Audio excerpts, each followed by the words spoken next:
मेरी यात्रा है आदि से अनंत तक। साक्षी हूं मैं पीढ़ियों से मेहनत करते अन्नदाताओं के परिश्रम की। मैं जननी हूं जीवन देने वाले हर एक निवाले की। अन्न, फल, फूल और सब्जियां ये सब मेरे ही तो गर्भ में लेते हैं आकार। वनस्पतियों के सृजन का आधार भी मैं हूं। मैं मिट्टी हूँ माँ के जैसी, मैं मिट्टी हूँ माँ के जैसी, तुम सबको भोजन देती हूँ। भूख तुम्हारी हरने को सब दुख खुद से लेती हूँ। मैं मिट्टी हूं।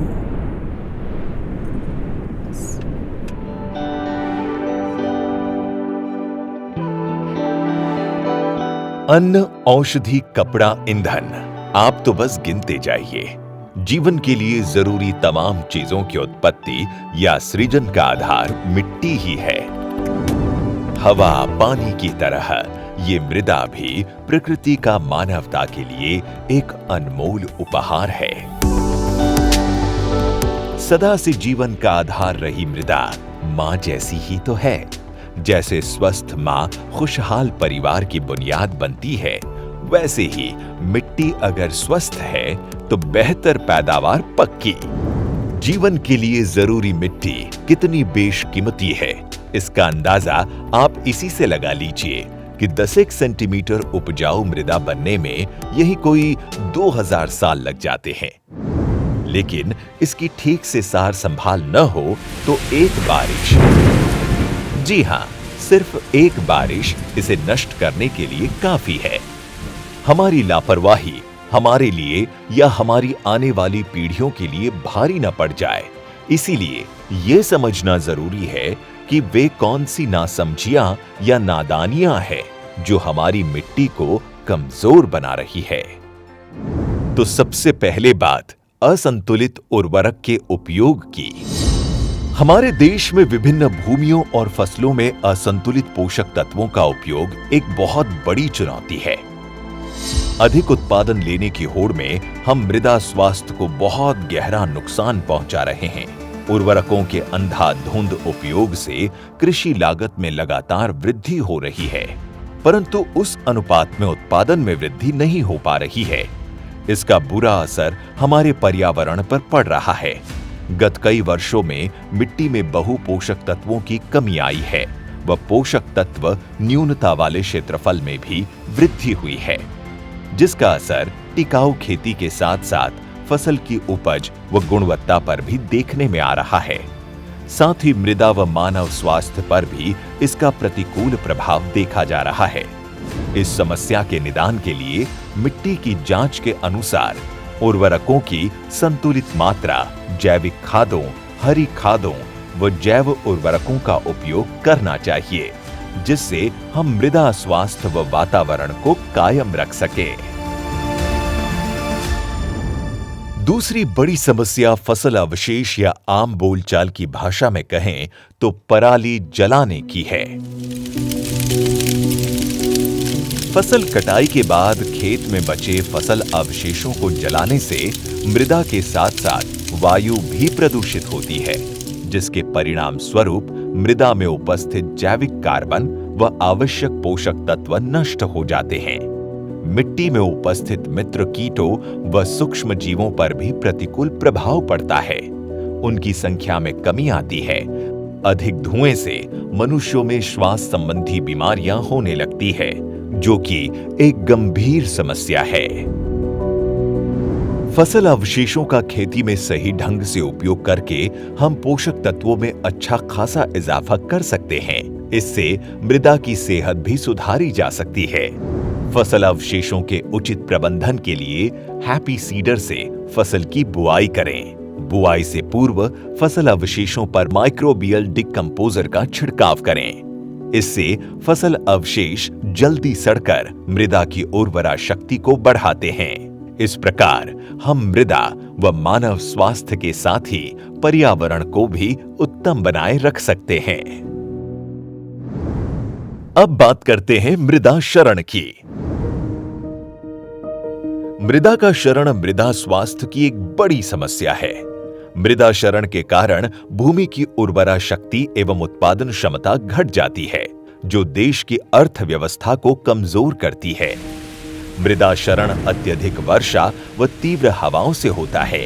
इस वजह से मिट्टी की उपजाऊ परत बहकर नदी, तालाब व समुद्र में समाहित हो जाती है, जिससे शैवालों की अत्यधिक वृद्धि होती है। इसका बुरा असर जलीय जीवों पर पड़ता है। जल में ऑक्सीजन की कमी होने से जलीय जीवों की मृत्यु हो जाती है। इस समस्या को रोकने के लिए हमें खेतों में मेड़बंदी करनी चाहिए। खेतों को खाली नहीं छोड़ना चाहिए।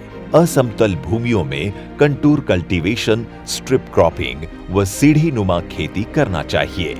वायु क्षरण को रोकने के लिए वायु अवरोधक वृक्ष लगाने चाहिए और खेतों के किनारे मेड़ों पर वृक्ष लगाएं। खेत का पानी खेत में, हर खेत पर मेड़ और हर मेड़ पर पेड़ इस समस्या का निदान है। एकल फसल प्रणाली भी उपजाऊ मिट्टी की दुश्मन है। फसल विविधता के बिना निरंतर धान एवं गेहूं की खेती करने से मिट्टी में विभिन्न पोषक तत्वों की कमी हो जाती है।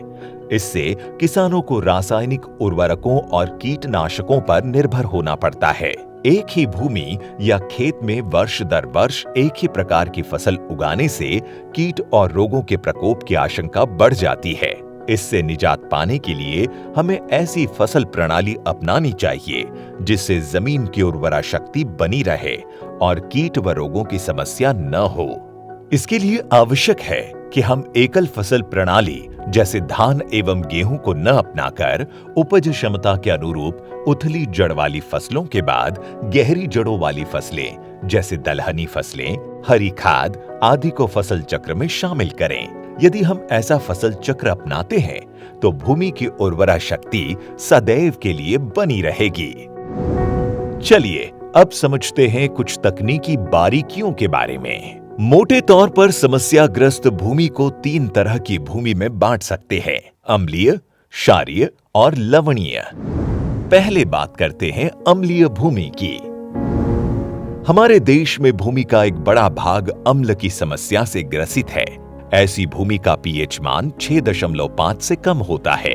इन क्षेत्रों में उगाई जाने वाली फसलों की उपज अम्लता के कारण कम होती है।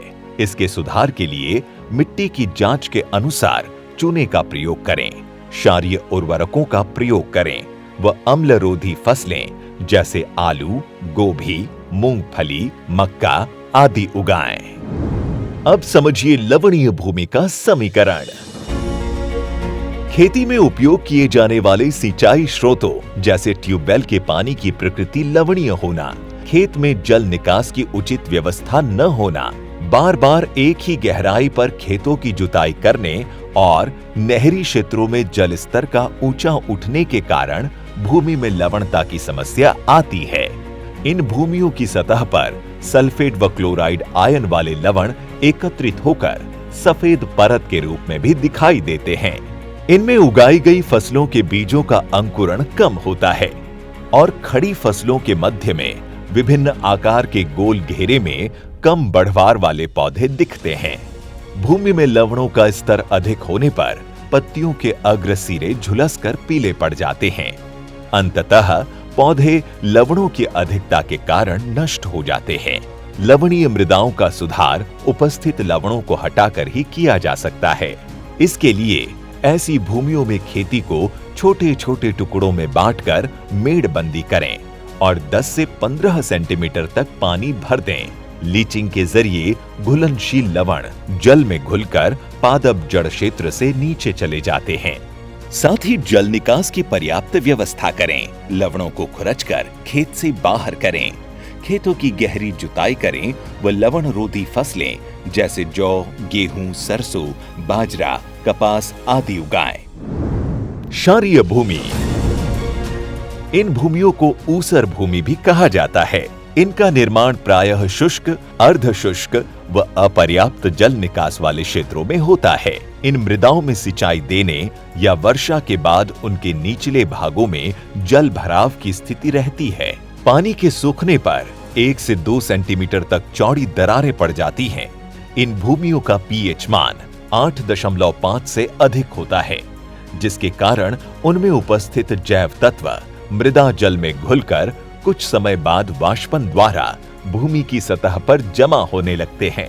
इससे भूमि की सतह चिकनी व काले रंग की होने लगती है।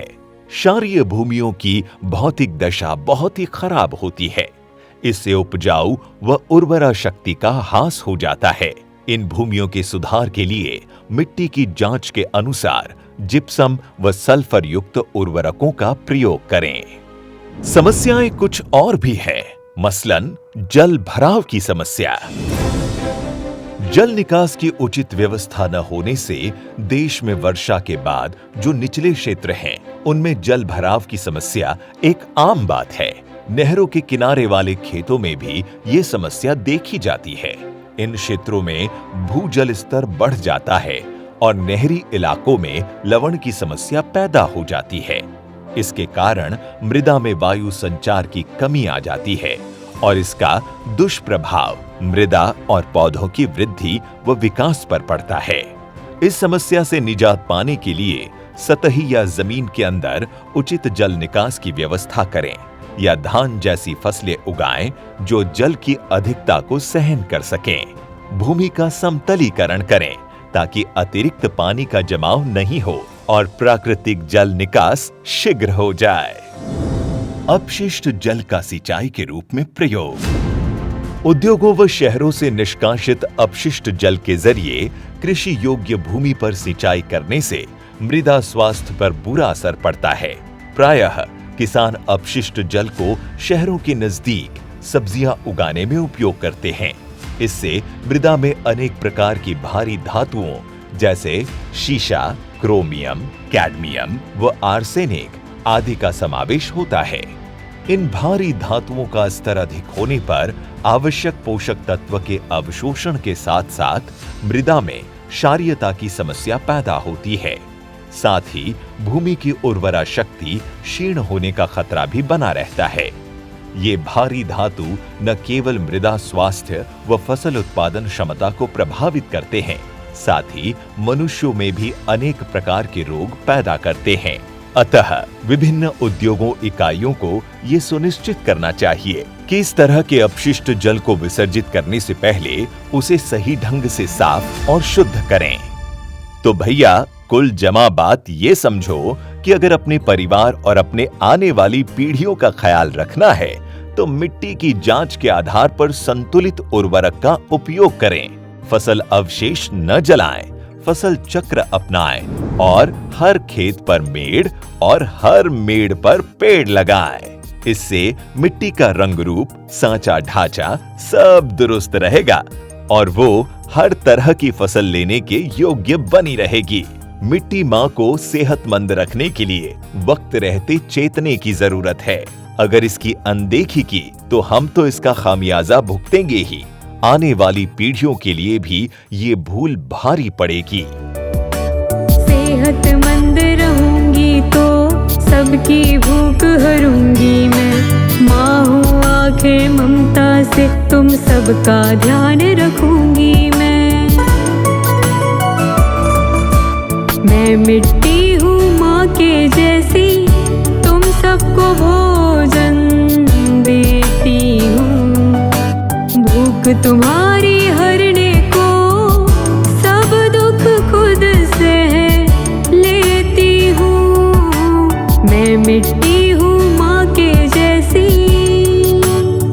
100 बात की एक बात, मिट्टी है तो जीवन है।